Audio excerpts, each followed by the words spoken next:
All right. All right, we're going to get started here. I want to thank everyone for coming in this morning.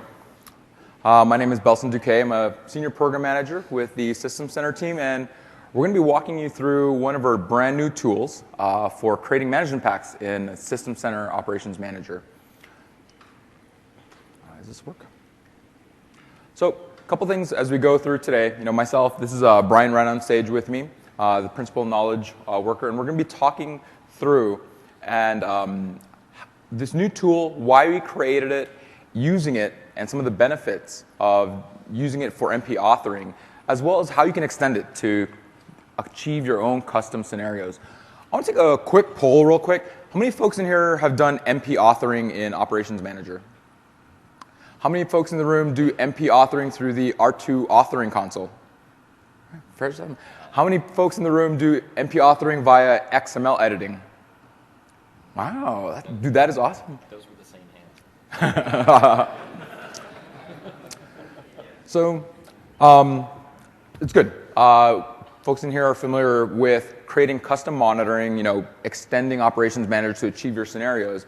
But, it was hard. The folks in here who've done either authoring either in XML or even in the R2 authoring console, it's hard. We have this structure. It's learning to create all of this XML, whether it's in the UI, in the R2 authoring console. You have to learn all of these concepts at first, right? So we've got customers who start off in the operations console. They start, creating simple monitors rules. They read something on our blog, and they're like, hey, I'm going to go create this in the R2 authoring console. And from there, things get a little bit hard. There's this learning curve hump that you have to go over. You have to understand targeting, from the operations console. You have to understand some of our best practices. You're wondering, why is this monitoring, potentially slowing down my system? There's all these different concepts from cookdown to targeting, inheritance with our class structure. That's really hard. But at the end of the day, our customers, you guys, everyone else, they just want to get their job done. They want to monitor something very simple. They've got their own line of business application that you've deployed, and you want to create some monitoring for it. So, we went down this path of creating a new set of tools to allow people to create custom monitoring. You've got a new line of business application.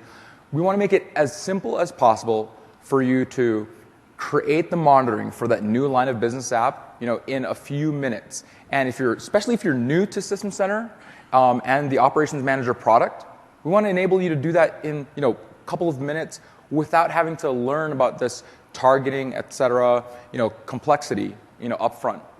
So we went down this path of creating a brand new tool, thinking about who our main persona is. We talked about the R2 authoring console, and there's a lot of things that we can simplify from that, and we're going to leverage and extend an existing, Microsoft product that we felt many IT pros were familiar with, Visio.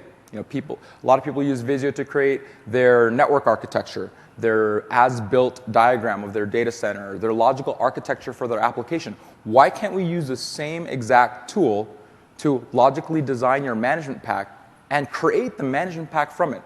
And that's where we got the Visio MP Designer. There are some limitations. Actually, before I go into some of those limitations, key thing about the Visio MP Designer, if you've been doing things in the R2 authoring console, that's a mature tool.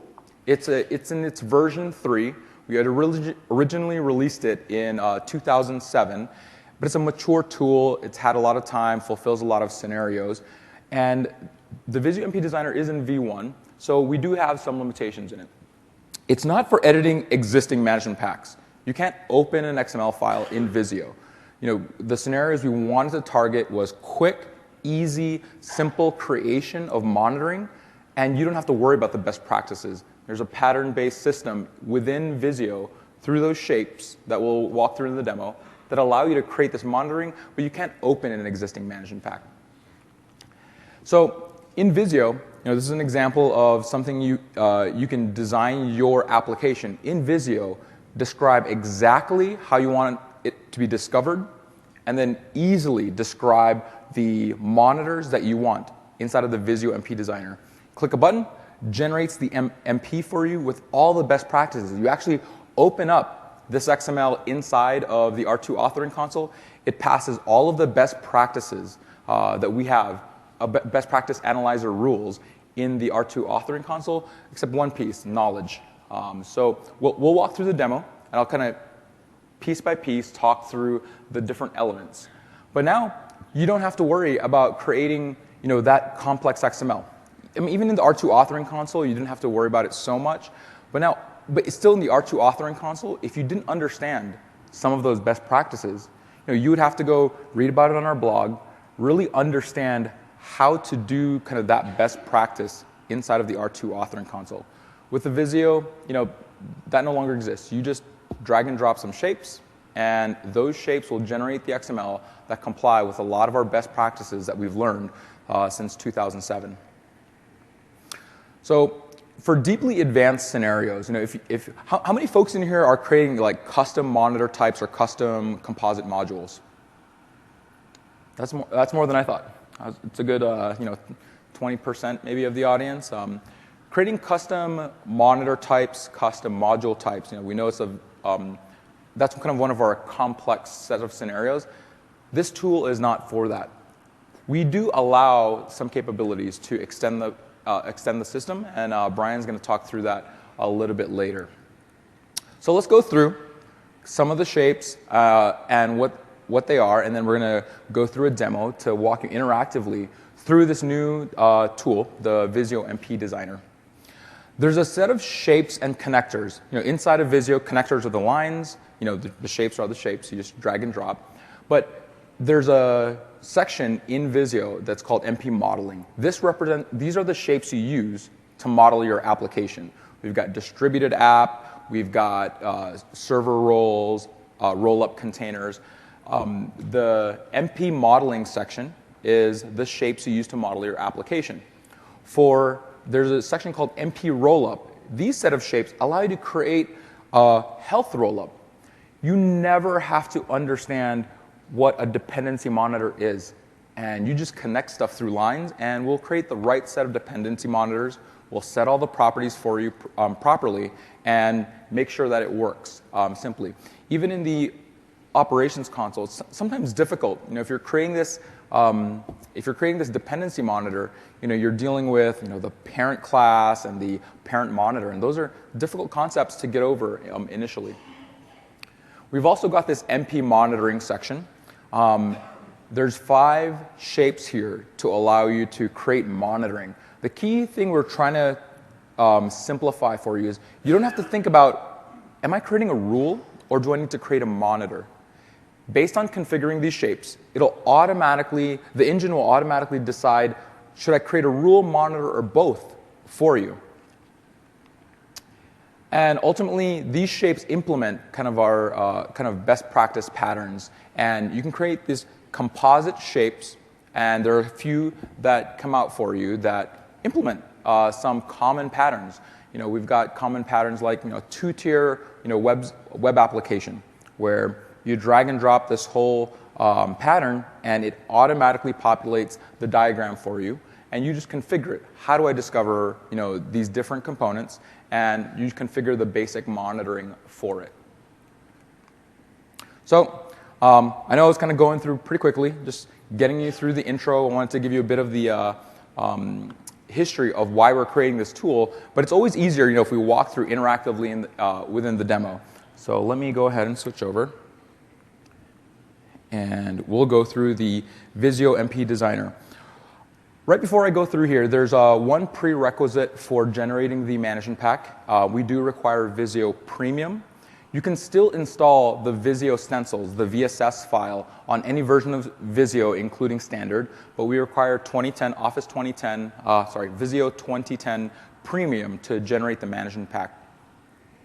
So when you come into Visio, there's a shortcut on your desktop as well to make it easy. But if you come into the new home, software and database is the category we've added it to, and we have the System Center Operations Manager Core Monitoring Management Pack.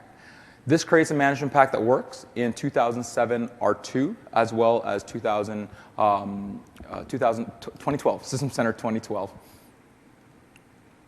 we're going to double click on that. Let me start up, zoom it here. The first thing you'll notice is you've got this kind of blank diagram, and you get this little management pack shape. We'll zoom in here a little.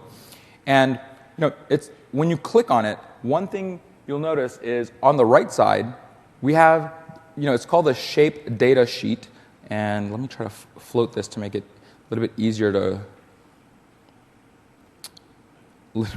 to read through. The shape data sheet gives you properties on that shape. So this new pattern you'll see is every shape you see on the design surface, you click on it, you'll see some properties. In this case, I've got a property called management pack name. Let's call this demo 1. And you'll notice that the shape itself, we're kind of dynamically changing the name for you. But you'll notice here we have Windows version all. And what that means is, without you having to think about creating a discovery, inheriting from a specific class, targeting that discovery to Windows computer, Windows operating system, now you specify, let's say I want to support everything Windows Vista and above. I can say specific version and above, and specify the Windows version right here. And all of those discoveries, the right class structure, will get targeted properly. And I've actually never created a discovery. We're not going to expose to you this concept of a discovery. We're just asking you a simple question that hopefully you have the answer to that will fulfill kind of your monitoring needs. In this case, what version of Windows do you want this management pack to be supported on? So that's just the very start. But we'll go to this MP modeling section, and you'll notice a couple of our shapes. We've got distributed application. We have a little bit of help for you here. A roll-up container is just to create health roll-up, server role, and server component. Think about server role as, if you have a SQL server, you've got to go discover the SQL server, but you might have different components on it. You've got the SQL Server database engine, you've got analysis services, integration services. Those services on that role would be a server component. So if you have an application where you have a front-end server and you want to discover the server itself, but depending on your application, you might have multiple types of components, you would create a pattern where you discover the server role and then discover the server component. So let's go ahead and kind of just drag and drop one of those shapes on the surface. Again, you'll notice this shape data sheet changed. So I clicked on this server role. I have this name. How do I find or create an instance of this server role? And initially, it's just registry path. So I'm going to give this, let's call this our web front-end server. And in this how to find, we've got a couple of values here. We've got registry key, registry value, server role, and WMI query. We're asking you, how do we find this instance of the server? And we want to make it simple for you to configure those things. So let me zoom in here. If I change it to registry value, you'll notice right below the how to find, we're changing it dynamically for you. So if this is our registry path, application, version, I can easily change it to look at that registry key, under HKLM, software, company, application, the version registry value. If I want to compare it, let's say this is 1.0. If it finds this registry value on the servers it's deployed to, remember we configured run on Windows 6.2 and above, it will create an instance of this server role for me automatically. And again, this simple shape, all we did was drag and drop and specify this specify this configuration. We're inheriting from the right set of classes. In fact, if you look at the generated management pack, we'll have a script in there that implements our seed pattern. So you have like a specific class with a script that'll automatically discover that server role for you. But you didn't have to think through all of those things. You didn't have to learn, any of the inheritance. And we're automatically implementing some of these best practices. In fact, when you configure the second option, affect computer health, if I want the health of this front-end web server when it's in a red state to automatically affect the Windows computer that server role is discovered on, we can just set this to true. And again, you don't have to understand what a dependency monitor is. You don't have to understand how to configure that dependency monitor, how to roll it up from your custom class to the Windows class. You just said, hey, I want to roll up health, set it to true. And if you want this server role to show up in the all computer state view, set it to true. We'll set the configuration of that view for you to add a new column in the state view called web front end server. And lastly, for a lot of these shapes, including discovery as well as rules and monitors, we have this new option called run on. And this is a very highly requested feature that a lot of our customers wanted in the operations console. This allows you to schedule when you want the discovery to run. So let's kind of expand. Sorry about that. So when you say, I want to run this on a schedule, we're going to discover. Let me just click on that shape again.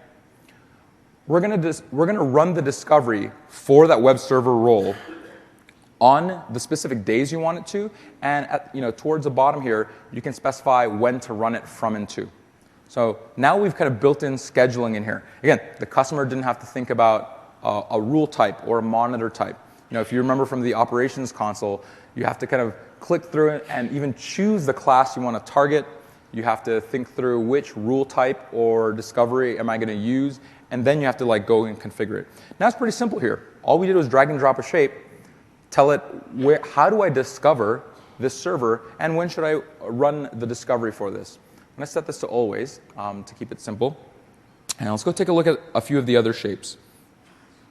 Put that right here.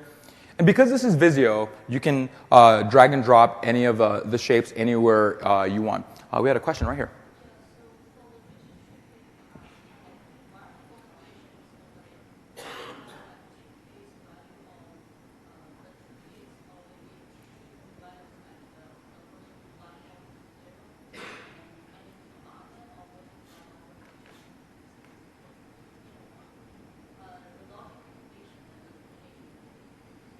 I missed the last part of the question. So you were talking about the discovery and setting the registry value. And what was the last?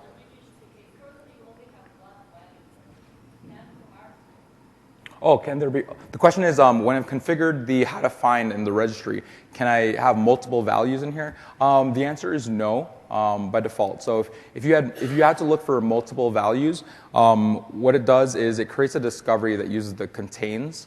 So if you had, let's say for example, you had 1.0.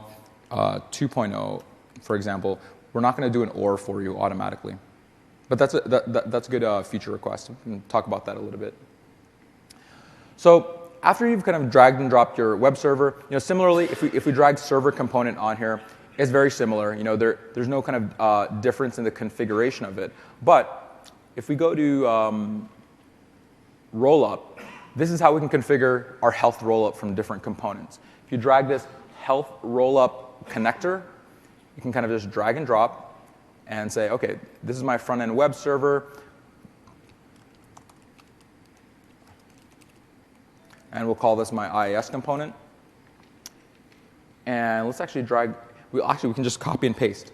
And we'll do another one here for that another component. And let's say if we were designing the management pack for IIS, and this was our FTP server component, let's call it component.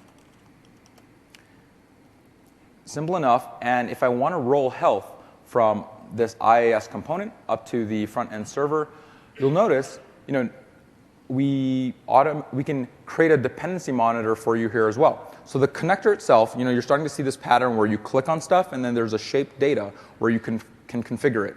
The default is to roll up the worst of health of that component. And we're only going to roll up the availability monitor for it, but you can change it. If you want to roll up all the different health monitoring on it, you're just kind of dragging and dropping again and configuring these things. And these are going to create the right things under the covers, whether you're an MP expert or not. Automatically generates all of the XML. Before we start adding monitoring, I want to kind of introduce you to the Management Pack tab. So when you click on this Management Pack tab, this is kind of one of the reasons we needed Visio Premium. Visio Premium supports diagram rules to verify the consistency of your diagram. And you can, for us extending Visio, we wanted to implement some of these so that we can successfully generate the right XML for you. But let's kind of remove one of these connectors real quick and do a check diagram. Oh, no issues. Awesome. Oh, because these are actually discoveries. So let's add a quick monitor. I'm just going to drag and drop one of our monitors onto those shapes.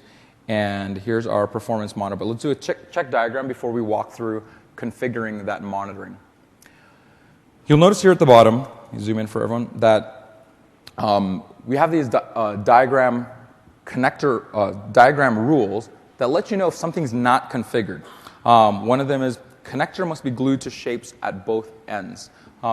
That's one of our shapes here. If actually, let's click on, let's say, this guy, because we know it's connected.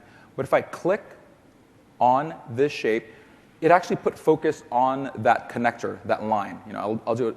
It's really subtle here, but this is what I've selected. But if I click on this guy, it will automatically show you which shape or connector has a problem. So now, if I click this other one, you'll notice that the performance monitor shape is what got selected. So you can quickly drag and drop your shape, start creating your application structure, and if you have things that are not configured properly, you can kind of click on these things, and it'll show you where you need to configure something. So let me connect actually all of these guys, make sure they're all connected, and let's go ahead and run the check diagram again, and now that specific validation rule goes away because now it's a valid, except we have to go fill out some properties for these for this monitoring. So let me give us a little bit more space here. Windows Performance Counter Monitor. When I click on it, again, very simple questions. We didn't ask you what class do you want to target. You weren't actually exposed ever to the concept of a class here. All you see is, well, what performance object, what performance counter instances do you want to monitor? And you'll notice this monitor behavior here is set to alert and collect. We're actually trying to abstract away even the concept of rules and monitors here. We're asking you, what monitoring do you want to create? When you choose the alert and collect here, it'll actually create a monitor and a collection rule for you. So that's something we're trying to simplify with our customers. You don't have to think about, should I create a rule that generates an alert, or should I create a monitor and have it configured to generate an alert? We'll choose the right type of MP element or MP concept for you. And in fact, we're going to generate a couple of them. We're going to create that rule and monitor automatically. And if I change that, let's take a look at the options here. This is a drop-down as well. If I change it to alert, we're just going to create a monitor for you. No alert, no collection rule. If I choose collect, you're going to get a collection rule. But you didn't need to be exposed to rule and monitor. All we're asking you is what kind of monitoring do you want? So let's go ahead and choose a couple of, fill out some of these options. These are kind of fake counters here. CPU, percent utilization. I do want to monitor all instances. The health category, let's keep it to performance, and go average. Now, again, if you remember the operations console or even in the R2 authoring console, you kind of had to choose a template. You want a 2-state, 3-state. You have to do it very upfront. Then you have to choose, do I want a event reset, manual reset monitor? You had to start understanding those concepts. Here, we're just asking you, again, very simple questions. Do you want a healthy warning and critical state? And when I choose that option, we're asking you, what are your thresholds? When do you want the counter that we specified, so CPU utilization, when should it go to warning? Let's say we want 75%, go to warning, and I want to go critical at 90%. You're doing kind of inline. We don't have a long wizard they have to go back and forward through. You can kind of look at all the configuration for this monitoring up front. And let's take a look at a couple more of the options here where we're actually trying to abstract away, again, some of those complex concepts that you don't have to worry about. For example, when you create a performance view, it's just an option. You want a performance view? What's the view name? You can specify it right here. In fact, for performance views, you can't really tell from here, but I'm going to create a folder So inside of the operations console, if I wanted to have my views inside a specific folder, I can say web server backslash server performance, and let's just call this CPU. So now I'm going to have a folder structure. When I introduce these backslashes, I'll have a folder structure in the monitoring space that will have web server, server performance, and CPU. The cool thing, I'll get to your question in one moment. The cool thing is when you, where is our shapes? Oh, there it is. When you add another, let's copy and paste that again. When you change the performance view name with the same folder name, what that means is we're just going to update the same view. In this case, my view name is CPU. We will just add this other performance counter to that view. So you'll still have one view. As long as the path and the name of the view matches, we're going to create one view. As a configuration of that performance view, we're going to add both performance counter collection rules to that view so that you can view multiple counters on the same view. We had a question right here. Anders, what's up? Yeah, have you thought about when you pick the performance counter that you can browse for it? Because very often when I sit and select those rules, it's going to be a lot of cut and paste and excessive spacing, percentage, it doesn't know it. It's a very good question. The question's looks like I have to type in the rule. Wouldn't it be easier if you could browse for that performance counter? There's a couple of areas that we'll talk through this tool. This is one area where, this was our version 1 of the tool. We needed to kind of build the base infrastructure to enable us to do this MP generation. So there is some maturity that the tool has to go through, one of them being pickers. So we don't have a performance counter picker. We should have had a registry picker, really, right? Like even in the discovery, we could have implemented, little ... allow you to browse for that register key. Those are things that we want to improve the tool over time. But for kind of the V1, this is going to be releasing as a CTP shortly. I'll talk about scheduled stuff a little bit later. And then, another option. We had some customers who said, hey, I've got this rule. I want to collect it at a high frequency. So interval-wise, we had customers say, hey, I want to collect this data every 30 seconds. For kind of more closer to real-time monitoring. But I don't want all that data, bogging down my data warehouse. Now you have this simple option. You can even do this in the operations console without actually editing the XML. The save to data warehouse, when you set it to false, under the covers, we're removing the modules that save that performance counter data to the data warehouse. But it's just a drop-down. You as a customer say, hey, I want to be able to do this. Set the option. You don't have to look at the XML. We've got blog posts from our team on how to do this in the XML, but now you don't have to worry about that. You don't have to think and figure out where in the XML to change to get your scenario to work. And lastly, create report. I can set it to true, and with a drop-down, let's call this CPU server report, we're automatically creating a linked report for you. Using the performance counter linked report, we'll add this collection rule that gets generated to that report. And when you import this MP, you'll have a new linked report that will automatically run for this for the monitoring that you've configured for this rule. Currently, there's something that allows you to optimize the collection. The question is, there's an option in the operations console to do optimized performance collection. So those are one of our best practices, and we automatically implement and use the optimized performance counter collection modules under the covers. If you remember, in the operations console, there was a configuration where we have to ask you, like, what do you want to do here? Do you want to do optimized performance collection, and what's your tolerance? What's the absolute number of samples? Those themselves, although they were simple questions, there's a lot of hard concepts they had to think about. We found over the last 5 years that most of our customers set it to just the defaults, and we had some smart defaults. So we don't even expose that in here. We say, hey, we're going to use optimized performance counter collection. We haven't seen issues that our customers ran into on the data looking different, and we're just setting the defaults for you. An advanced scenario is if you do want to customize the tolerance and absolute values, you do have to go to the XML for that. But yes, by default, without exposing you to two different module types of how we collect performance counters, we're actually using the optimized performance counter collection for you.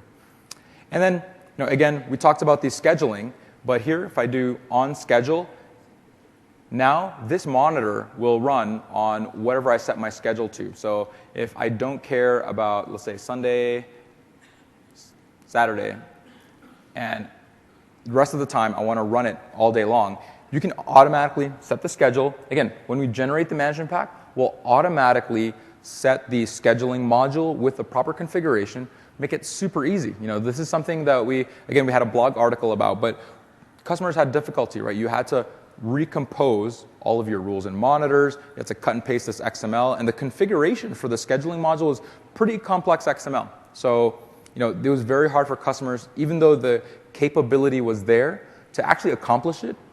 Took opening up and editing this XML piece. All right, so now, yeah, we have a question here. I'm sorry, Peter, what was the question? The question is monitoring and the collection, if I've set the behavior to alert and collect on the same schedule, the answer is yes. Both the collection rule and the monitor would be on the same schedule. If you want them to be on different schedules, you would cut and paste and you'd kind of configure each separately. So for this one, I would say alert. I'd set my schedule there. And if I cut and paste this guy, I can set his or her monitor behavior to collect, and you set the schedule differently. So if you wanted different schedules for collection versus alerting, that's how you do it. You'll notice as I'm cutting and pasting, all the values for that shape are maintained. So now from a quick creation standpoint, if the only thing you're modifying is a performance object or counter to create different set of rules, you can just copy and paste kind of each one of these things automatically, and we'll generate it for you.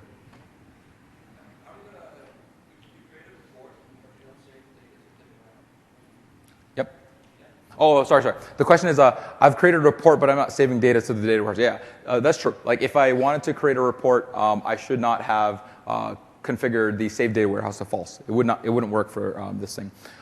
That's actually a very good one. So let me go ahead and actually, we have a different line here. We'll do this monitor connector. If I don't connect any of these shapes, we'll get this little same rule error when we validate the diagram.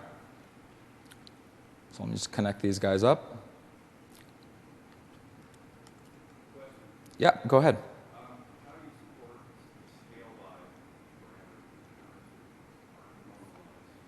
The question is, how do you support the scale by parameter?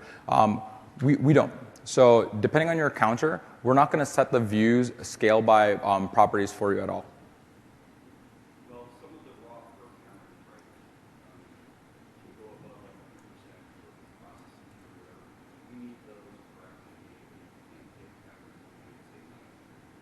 I mean, is this just for the performance view? This is for the count, like the process counter, not the whole bunch of process counters. The question is, so if they're using raw performance counters, there's like a bunch of WMI counters that use the raw kind of type.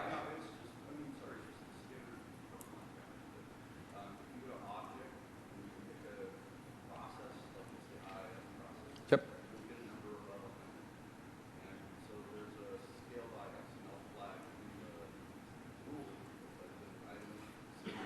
Yeah. So we're not going to expose the scale by flag for you. Again, we haven't seen that many customers even configuring that in the XML. It's not even exposed in the operations console. I believe some of the templates are exposed in the R2 authoring console. In the ops console, it's not exposed. But again, those are kind of one of those advanced scenarios. If you wanted to go do it, you'd have to go do it in the XML. Cool. Okay, so let's go through a couple more of the shapes.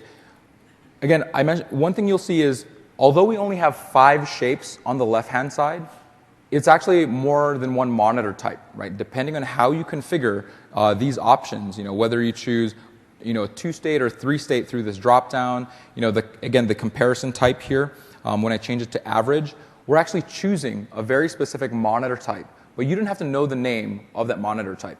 You remember the R2 authoring console or even the operations console, you had to kind of go through, I want a 2-3 state event reset monitor for averaging. You had to know all of those things up front before you even started the wizard.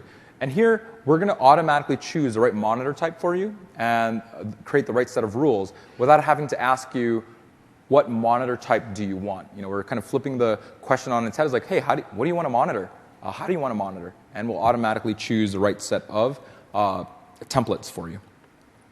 So if I similarly do the same thing for this event monitor and drag and drop it here, and let's clean this up a little bit. Same thing, Windows Event Monitor, we can change the name. Let's change the name here to,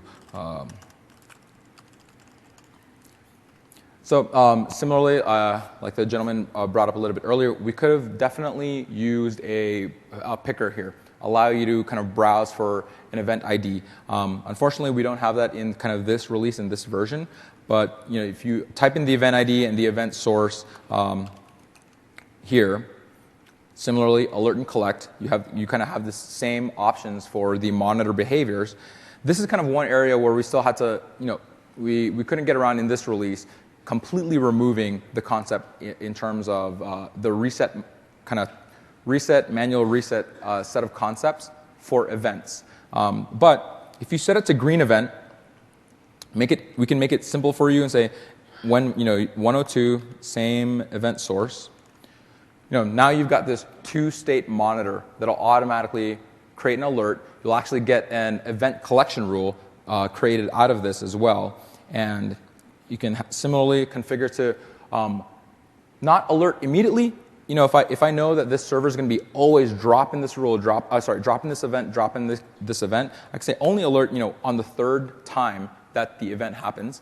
And again, these are concepts you didn't have to think through. So for the folks, a lot of the folks in the room have been creating these monitors. If you remember, this is equivalent of going through the wizard and saying, I want to create a new monitor.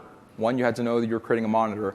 I'm going to choose the event on event Windows event folder 2-state event monitor reset. You had to know all of those concepts just before even starting the wizard.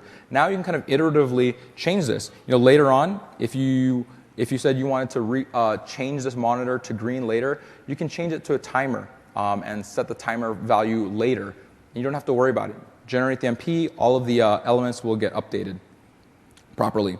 And there's a few advanced settings here. So if you want to customize, the alert description, kind of one limitation we ran into is within Visio, we had some problems having the dollar expression. So if you're familiar with setting, dollar data, event source or event name in your description, we couldn't use the dollar symbol. We had to use, these hashtags here. So, but it's the same exact expression. So if you're working in the operations console and customizing the alert description, you can kind of do that here as well. You'll notice again, the run on is everywhere. Every single monitor, the last option is run on, so you can always schedule this rule or monitor, depending on the options you choose. It'll get the right set of modules configured.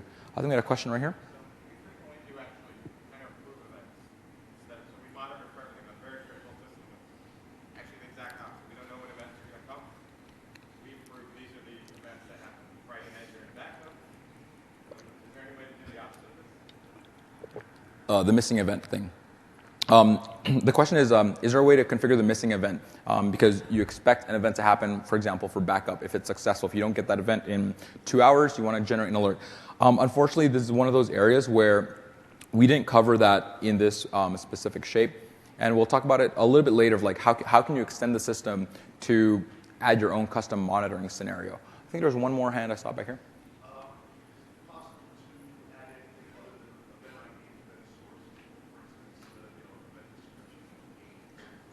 The question is, what about, if I want to look at the event description contains, error. How do I configure that? Unfortunately, again, this is one of those areas where we didn't cover that for this release or for this shape. When you set a schedule on here, is that creating new monitor types specific to each monitor, or do you have new scheduled monitor types in X already? The question is, when I configure a schedule here, do I actually generate a new monitor type in the XML? The answer is yes. We're actually generating a new monitor type for you. If you have multiple, shapes on there that are using the same schedule, we'll create one monitor type. So you're not going to get one monitor type per shape, but it is a new monitor type for this whole project, for the MP project that gets generated. Hey, Paul.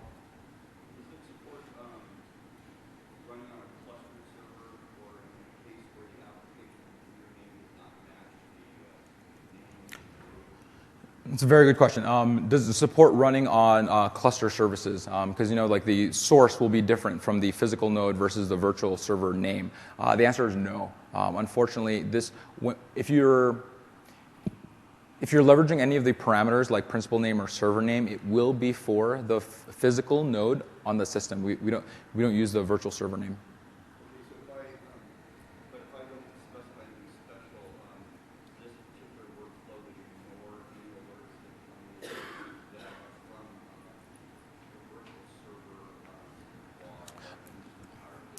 The question is, would it ignore everything that's coming up from the virtual server? It doesn't it doesn't specifically ignore stuff raised on that server.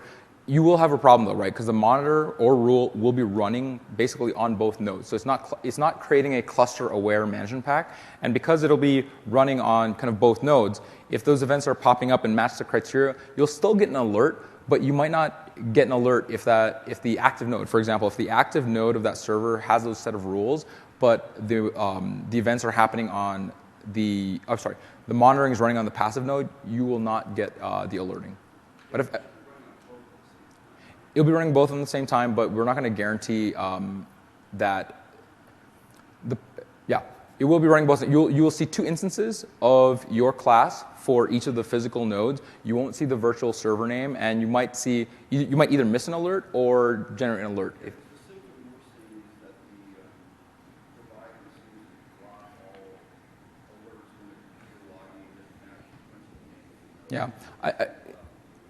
I mean, this was. I remember when we're targeting kind of this tool, we said, hey, customers have a lot of line of business apps that they're creating. We didn't find many customers. We didn't find any customers who were they themselves developing a line of business app that were running on Windows cluster services. So that's kind of one of the reasons we had to kind of deprioritize some of this stuff. When you think about all the monitor types and all the scenarios you could do in the operations console and the R2 authoring console, for the first version, we just couldn't bring over all of those scenarios, into the V1 of this tool. But that is good feedback, Paul. If we do have customers that need to create a cluster-aware management pack very easily, that's definitely feedback we'll take and consider for future releases. If you know how to do it, you'll just have to go back to the XML to accomplish that scenario. I'm going to go through a couple more of these. We want to make sure Brian has time to go through and show you how to. For some of these scenarios, if you know how to create a cluster-aware MP and you know what the XML looks like, Brian's going to walk you through how you create one of your own shapes to show up in the left-hand side, to extend the product to add your own monitoring scenario. And if you know how to make this XML, or you want to default the XML to some values, your own custom monitor type, your own custom module type, that's something that Brian will walk through in terms of that scenario. So even though we may not fulfill that scenario, today or tomorrow, you could work with any one of our ISVs to help kind of implement those set of scenarios. Windows Service Monitor is one of our other shapes. Pretty simple stuff. Service name can automatically configure how are we going to monitor this service. Should I only monitor services that are set to automatic, versus manual? You can set it to false if you do want to monitor services that are set to manual, for example. And you'll notice a lot of the options here are the same options you have in the Windows Service Management Pack template inside of the Operations console, except instead of multiple wizard pages, you can kind of just configure it here. If I want to monitor the stuff, we'll dynamically add the configuration options to monitor the CPU as well as the memory. I'm going to walk through every single one of them, but you're going to start to get this concept of click a shape, configure some of its properties. Depending on those properties, we'll show you additional properties that may need to be configured for that given shape. And so now you're creating the structure for your application. You get to here's kind of our initial structure for our application. and you can kind of design kind of all of this inside of Visio. Now, one customer ask that we had was, I can do this, but do I have to install the add-in, or ask my internal customers to install this add-in as well? The answer is no. You could send out the VSS file, the stencil, in Visio. If you sent out the stencil itself to your own internal customers, and they said open stencil, and they've browsed for the VSS file, the stencil that we create, they can actually create all of this, the structure in Visio. All the properties will be there. When they see the shape data, they can get it configured. The only thing the add-in really does is adds the management pack tab and the create management pack. So you can freely distribute that VSS shape to your internal customers and teach them, hey, you want to monitor this line of business application? Design it in Visio. Email me or put it on SharePoint. Email me back the VSD file, the actual Visio file itself. Get it sent back to you where you have the add-in installed. So that also means that everyone else does not need Visio Premium. The folks that want to design stuff, you can open this stencil and use it in Visio Standard Edition. Once they think they've got the right set of configuration, they can send the VSD file back to you, where again you'll need Visio Premium. We'll have the management pack tab. You can do the validation and then the management pack generation from there. Lastly, I want to talk through two of these other areas. We have distributed patterns and single server patterns. So instead of manually, instead of manually dragging and dropping the shapes and the monitoring individually, we also have a set of patterns that we've automatically kind of implemented for you. These patterns are, let me zoom out for a second here, and we'll find some free space. Let's say we've got a two-tier kind of web application. You'll notice the outline is a little bit bigger, but when I drag and drop, it's automatically got a set of, it's got a distributed application here at the top, a set of front-end and back-end roles, and a monitor for monitoring the database from the perspective of the web server. So these patterns, we've included a couple of them, but it's something that you yourself can create. So if you find that your company and your development team is creating line of business applications that fall into a few set of categories, you can design the initial structure of that application instead of teaching people, hey, drag and drop this, then this, then this, connect them all up and configure them. You can create a composite shape. And a composite shape is literally that. It's these set of shapes that you group together and save that shape so that they show up inside of the they won't show up under our tab, but they'll show up either under quick shapes or your kind of my shapes area. So that's where you'd be saving your own VSS stencil inside of Visio. We'll make sure we have some walkthroughs of how to do that once we get this released. But you'll be able to create your own composite shapes. So instead of manually dragging and dropping later, you can optimize, get quicker, create your set of create your logical application architecture, set its properties of how it gets discovered, save it as a stencil. Next time you come in here, you come under your own quick shapes, you can drag and drop. It'll show up under your own tab and drag and drop. You've got a new, oh, what happened here? Oops, sorry. Zoom out. Oh, we got put in up here at the top. So, here was our, other MP modeling pattern that we had. It was a single server role. It had a performance counter, a Windows event monitor, and a service monitor. Again, I could manually do this. I can drag and drop the shapes, drag and drop the monitoring automatically and set up the connectors. But now, with these different patterns, we can automatically drag and drop the whole architecture, drop it down for you, and you've got at least a template to start off from. Now, undo some of that. All right. And lastly, the last thing I want to walk through is, last one here is just a website monitor. Again, you drag and drop the monitor directly onto the surface. Visio will kind of lay it out kind of wherever it finds some space, but you can feel free to, move this around and to make it kind of look pretty, so you can kind of logically view where all of your monitoring is. There is one area in the CTP that we are going to be fixing. I'm just going to make sure you guys are aware of it now. If there's shapes on the Visio that are not part of our modeling shapes, we'll fail to generate the management pack. You'll actually get an error. One thing we want to enable you to do post the CTP is, just like with the Visio add-in for Operations Manager, where you can kind of abstract away a lot of the things you don't care about and have like health rolling up to a custom shape, we want to enable you to organize these shapes. For example, if you wanted to insert a container, because right now when you're dragging and dropping all this monitoring, it gets to be unwieldy when you're starting to like organize these things. So if you want to organize it, make it look a little bit better, it's actually hard to kind of manage all of these shapes. Whereas something, one of our customers wanted to do this, put a container. Where did my container go?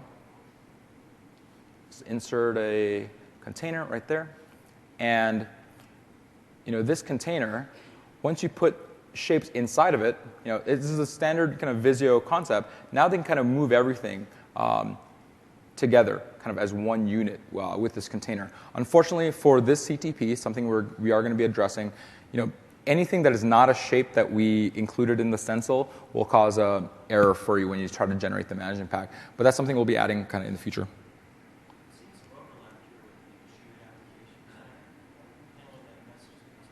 It's a good question, Matt.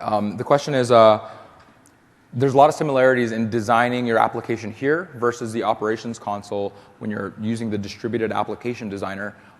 What's the message? Like, which tool do I use? How do I do things? That's true. This is a different tool than the distributed application designer, and we're trying to see if this works really well. Right? This was our first step of abstracting away a lot of the concepts and implementing some of those best practices automatically for customers. So we don't know yet. Right now, the message is you can use both. This is basically the offline version of that tool. And if this proves to be a really good way for customers not having to know a lot of those concepts, that's something that we will figure out, how do we unify the different authoring tool sets. At the end of the day, we still have multiple authoring tools. There's no way to create knowledge inside of the Visio MP designer. You'll still have to use the R2 authoring console, which will continue to be supported to do knowledge editing. But the short answer is, for folks that are creating a new line of business application that do need to do some of this monitoring, just use the Visio tool because you'll get your job done quicker.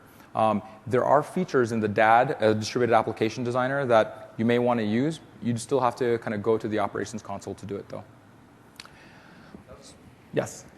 Can I combine the two so I can start here and then open the offering console and continue there to do something to the management pack when you generate here that doesn't enable you to open it? No, it's a good question. When you can I use both tools? If you can use both the authoring console and the Visio, like if you generate from here, are we doing anything weird that prevents it from being authored elsewhere? The answer is no.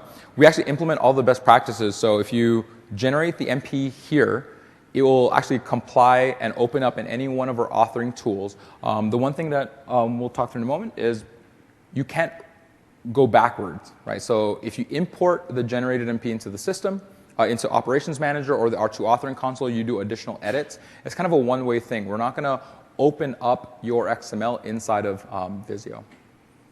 So that was kind of the whirlwind tour, kind of showing you kind of the different patterns, how you modify these shapes. But some of the questions that came out, like, hey, what if I need to configure some specific option? How do I do that? It's not in the Visio. One thing is provide us feedback. There's some areas that we're going to continue to improve on. But Brian here will start talking about how we actually add those additional scenarios on site. One last question here.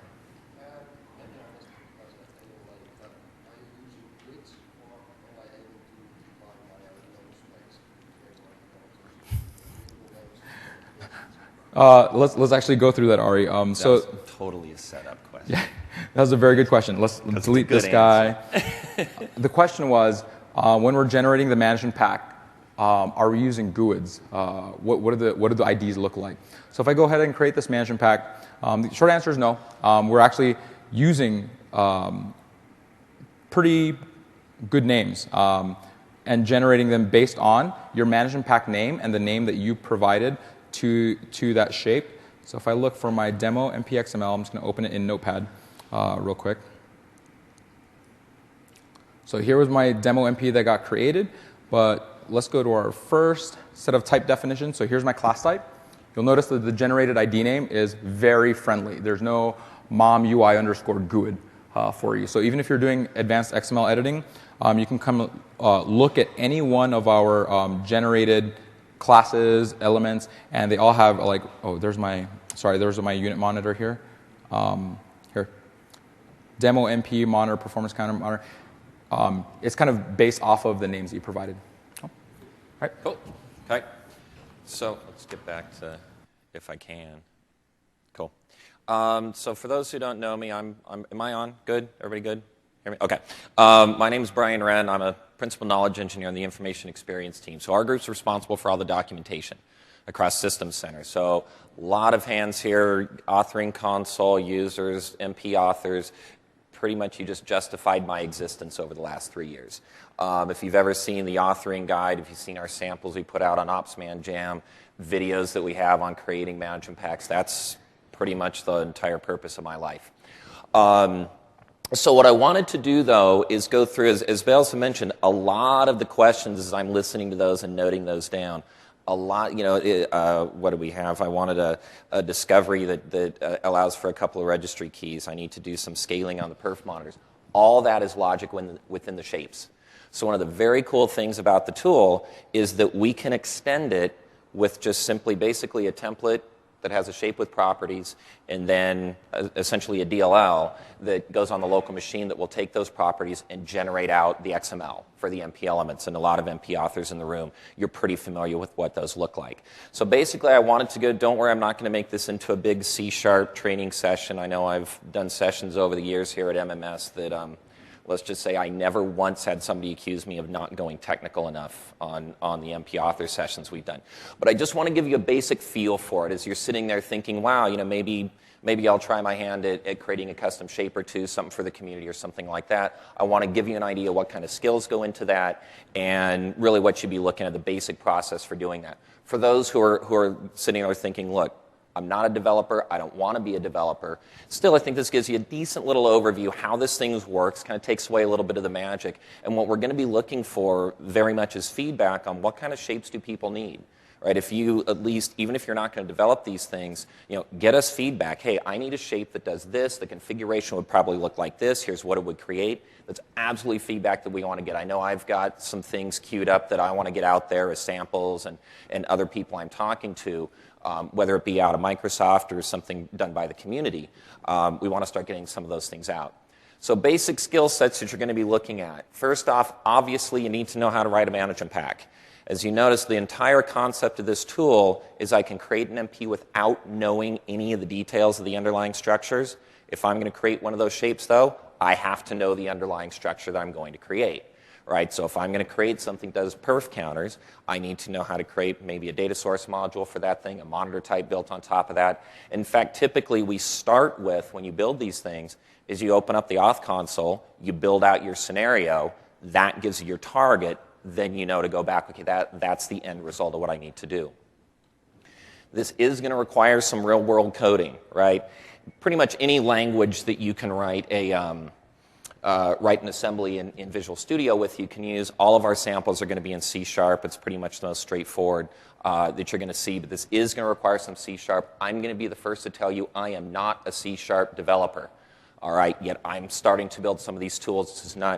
This is not on the advanced end of the C# world, and we're going to give some samples that you can do some copying and pasting, so if even some rudimentary development skills, your MP author skills are going to be way more important here. You're also going to need, essentially, this is going to be done through the Ops Manager SDK. So the code is going to call the SDK to create these elements. Now, I'm going to be the first to tell you, and I can say this because I'm with the documentation team, we haven't done a very good job of documenting that thing. We have some reference documentation out there. We've got some good scenarios for using the SDK out there, but we really haven't provided much in the way of samples in terms of programmatically creating an MP.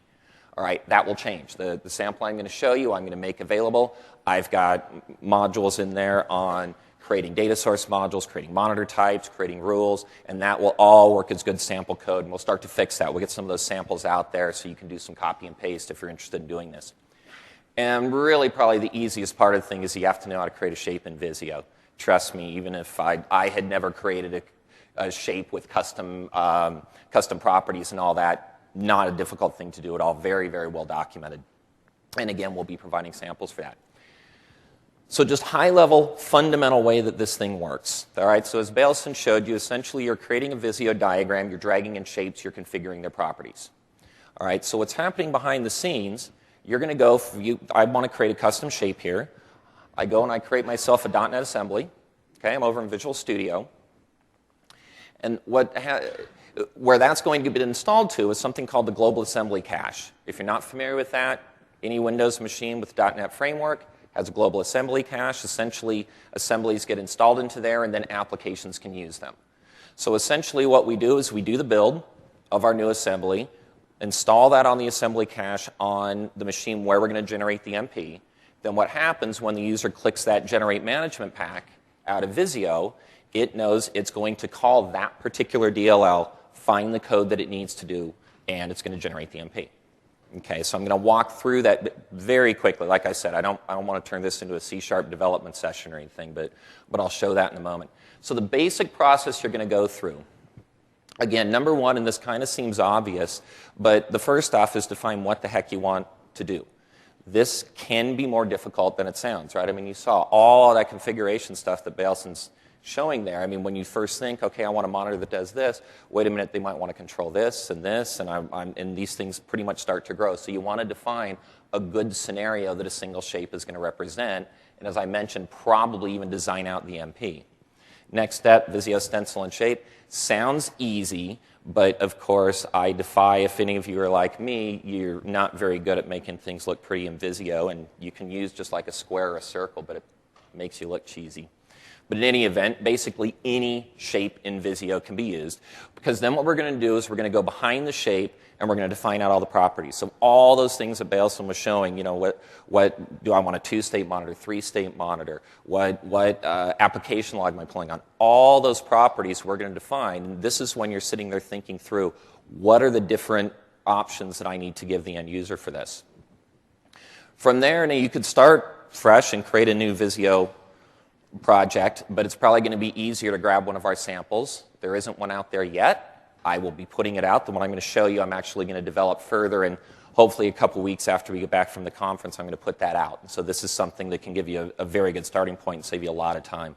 And then it's just a matter of essentially using the SDK to take in the properties from the shape and generate out a final MP. And again, I'll show in a moment how those things are leaked up.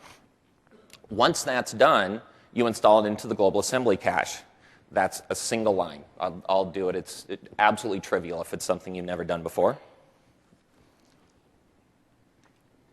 And then really the last step is to define the properties. Essentially, there are properties that go on the shape that tell it where the DLL is. Essentially, there's the assembly that you need to use. There's the shape that we're going to generate. And again, straightforward properties. And then obviously you test. So everything I said there, right now none of this is documented. This is really the first step as Bailson and I were going through and prepping for this, and I'm starting to build out a sample shape. This is all going to turn in documentation and samples that we'll make available for this. So let's go ahead and step through this. Okay, so here I have just, as Bailson showed, simple, empty diagram, nothing exciting. What I have here is a shape that I built. Now what this does, very simple, and you only see a couple of properties over there. I purposely kept this very simple to begin with, just like I say, to keep things light. I'm going to expand this out when I put out the sample. Things that Bailson was showing, we want to show on run at different times a day. We want to configure the alert. We want to configure the view. I'll get all those properties onto the sample shape so that we have that code out there as a sample. This is actually, I'm going to admit up front, not the most useful monitor in the world, but it works great for a sample. And it's just a file monitor, right? I have a file sitting on disk. I want to monitor its size. I want to monitor the last time it was updated. Again, viable scenario. If I told you, give me your top 10 asks, that won't be in it, all right? Fully recognize that this is meant to be a code sample more than some custom shape I'm expecting everybody to use. And so this simply, again, as Bailson showed, we have a name. Now technically, I guess I should do this. I should bring out a server role, and I should attach it. I just attached that to the wrong place. So, in any event, I'm not necessarily worried about generating this.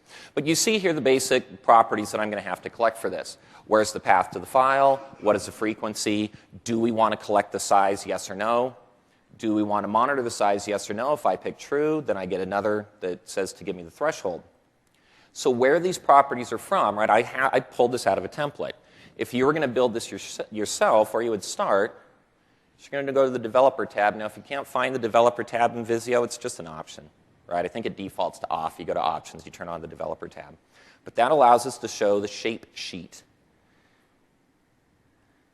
So behind here, you see the definition of all these properties. And this is simple.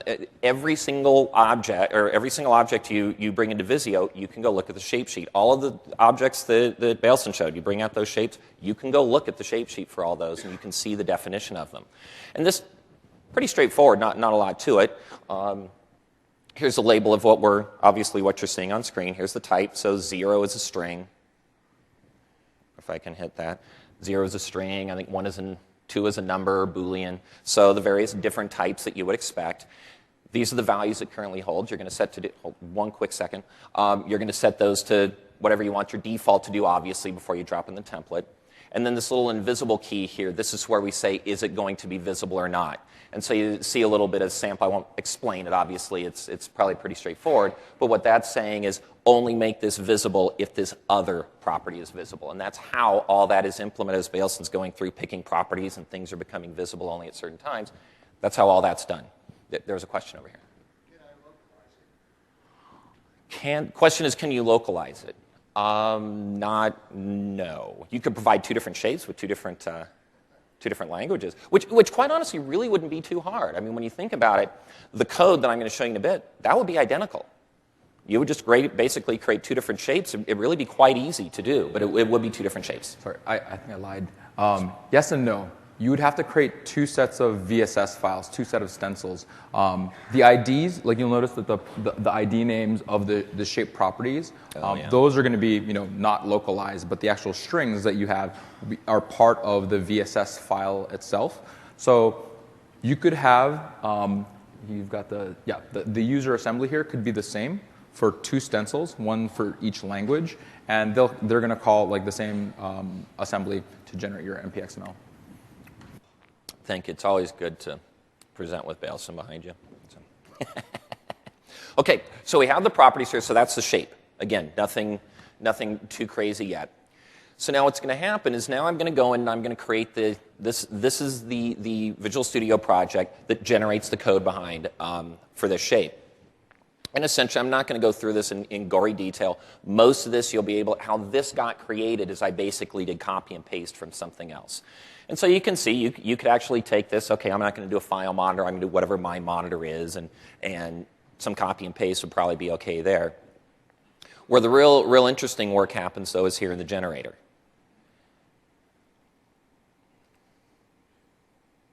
Let's get down here. Okay, so when we hit Create Management Pack, this assembly gets called.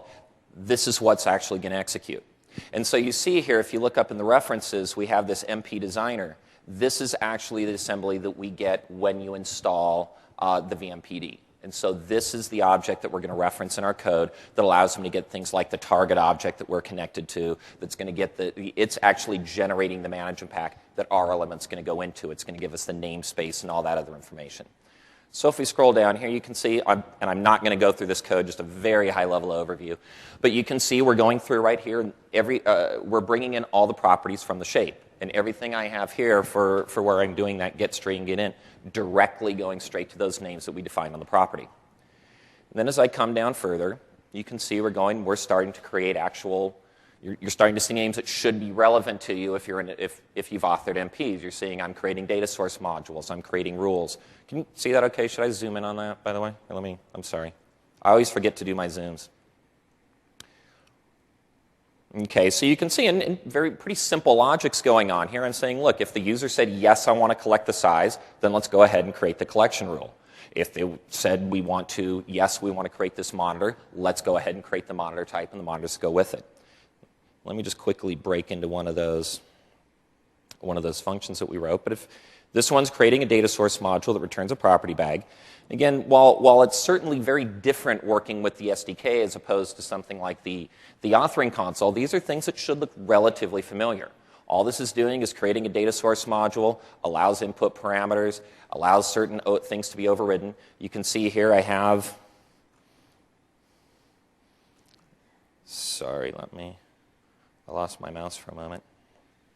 You can see here, this is just a script that does a very, very simple data collection with the file that I specified. So again, that's all the detail I'll really go through on all the code here. But this is just a matter of using the SDK to create all of those elements that you would expect that we would create if I was going to build a monitor that did this. All right, the difference is it's at a programmatic level. So all this code that I've got here, I'm going to be adding in all of the other things that I mentioned for those other options that Baleson was talking about. This is a sample that we're going to put out. So if you decide, yeah, I'm going to go ahead and create a monitor, this is what you'll be able to start with. And so I'll have pretty generic functions in there to create monitor types and data source modules and all that. So you won't have to struggle with that. So with all that done, basically I simply build the solution. You can see we succeeded there.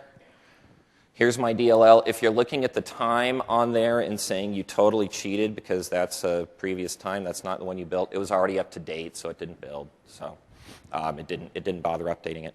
But installing in the global assembly cache is as easy as this command here. All right? So if you were to send this to another user, this is all that they would have to do is,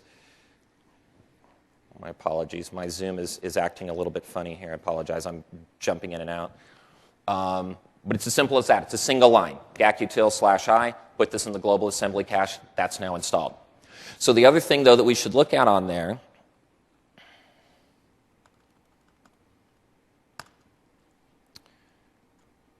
when it's in the assembly cache, I can see here I have a public key token that comes from a certificate that you're going to include in the project, right? And that's what uniquely identifies this particular assembly. And we can see this other information about it, the version, et cetera. That's the critical information that we're going to need to go back into our shape with over in Visio, and that's this information you see right up here. So what happens is when this shape gets called, it knows, go out to the assembly cache, find that assembly that we specified, and we just saw that information there, and then you see down there at the user class, and then create this class. So I actually might have one assembly that has multiple classes defined in it. Each of those different shapes would have that different class. Okay, so hopefully I realize that's probably a 2-hour session done in about 10 minutes. But again, I'm not necessarily looking to teach you this, but just to give you a very, very fundamental idea. But what's very cool about this, again, I mean, a lot of the questions that are being asked, can we do this, can we do this? Create a custom shape, you sure can. All right, so that's what we want to do, is at least give you a feel for what that's going to look like. Jump back over the slide. So the last point on this is, as I mentioned, I own all the documentation for all this. And so, of course, we're getting questions. All right, so the Visio tool, as well as the new Visual Studio authoring tool, which we're going to be talking about Friday morning, by the way, if you've heard about that tool. All the documentation for doing that, whether it be using all the things that Baleson was talking about, using the tool, the reference documentation for the different shapes, as well as how do I do this custom shape work, all that, we're actually going to be taking a new strategy. Typically, we would go out, we'd compile this stuff, we'd put it in the TechNet library. That's certainly where all of my authoring guide and all that is. My group is actually starting to change gears to really try to do a better job collaborating with the community and putting content out in a more collaborative form. So we're doing a bit of a pilot with the new tools, and we're doing all the documentation in the TechNet Wiki. If you're not familiar with it, go to TechNet, there's a tab for Wiki. There already is some base content in there for the Visio tool, for the Visual Studio tool as well. That's where I'll be putting all the custom shape information as well. And so, again, bit of a pilot for us, a little bit new, but really that allows us to be a lot more dynamic about the content, makes it actually easier for me and people like Bailson and other experts in the community to really start doing a better job collaborating instead of me having my content in the library and other people having samples in a variety of different places. And so the wiki has gotten very mature. We've seen some other strategies that have been developed by other groups where we can both collaborate, yet we still have methods where we can validate the data, because we know you need to be able to say, look, this collaboration is great, but I've got to be able to rely on that content being accurate. We'll continue to review, and we have some methods that we're going to use for that. So hopefully, and please get us feedback on how that's going. My email isn't there, bwren, B-W-R-E-N, Microsoft.com. Any of that, whether you have feedback on the tool, the shapes that you think we need, how the documentation's going, I can't find content for this, I always want to know about that. The other address that I'll point you to, if you're not familiar, the MP Author Twitter feed, that's where I do all the announcements for that. Pretty silent the last couple months, just as we were getting ready for the conference and everything else. We have a whole lot of stuff queued up, samples and content and the whole bit. So anything I put out, that's where we announce it. All right, so I'd invite you to go for that. I believe we're at time right now, which is about perfect. I think we have a couple minutes for QA, right? I mean, we've done most of the questions while we went, but release schedule. Release schedule, very, very, very soon. We've got the final bits, and we're going through some release processes right now to get that out on the web. This is a CTP, so there will be another RTM version for this. But again, if you subscribe to the Twitter feed, we'll announce it there, as well as the Mom Team blog. We had a question right here. The question is this compatible with 2007? In fact, the default and is the only option is to create 2007 compatible core monitoring management packs. Mickey. Do I have any command line option where I can take the Visio guide and trigger from the command line to where I can have somebody build the diagram or writing the team build? I love this question. So the question is, can I generate the MP using the Visio from the command line? I have a sample that I want to put on the wiki as well, where for rules and monitors, we have it in Excel. We're going to use the Visio object model that from VBScript to take this Excel spreadsheet, create multiple monitors on the Visio, and then call the generate method through VBScript. So all the Visio automation model is fully exposed. So you can generate the VSD, then generate the MP, and do all of that stuff automatically. Cool. Question?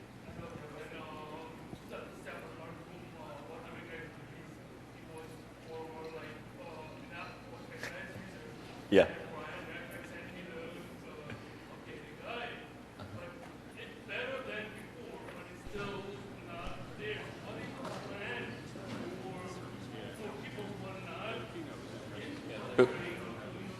Yeah. So the basic strategy first off that we take, so the question, by the way, if you didn't hear, basically is, okay, the R2 authoring guide is great for like people who want to spend their lives creating management packs, but it's the hardcore big stuff. And the reason for that, by the way, is that content flat out did not exist. And so we had to get it out there for people doing the serious work. What we did, the OtsMan 12, the System Center 2012, I'm learning to say these terms, that authoring guide is out. That is more targeted at the basic user working in the ops console, understanding what these things are, mostly working in the console. This is where we're going to start taking things over to the wiki, though, because there I can start to better really evolve the content, get the detailed stuff, the more basic stuff, and that's really what we do want to start to evolve. We need to connect those. I still feel like we have the basic stuff, the advanced stuff, and the transition is not great. And that's something I want to evolve. And please, if you have anything or need specific things you think, we're missing this, please let me know. Cool.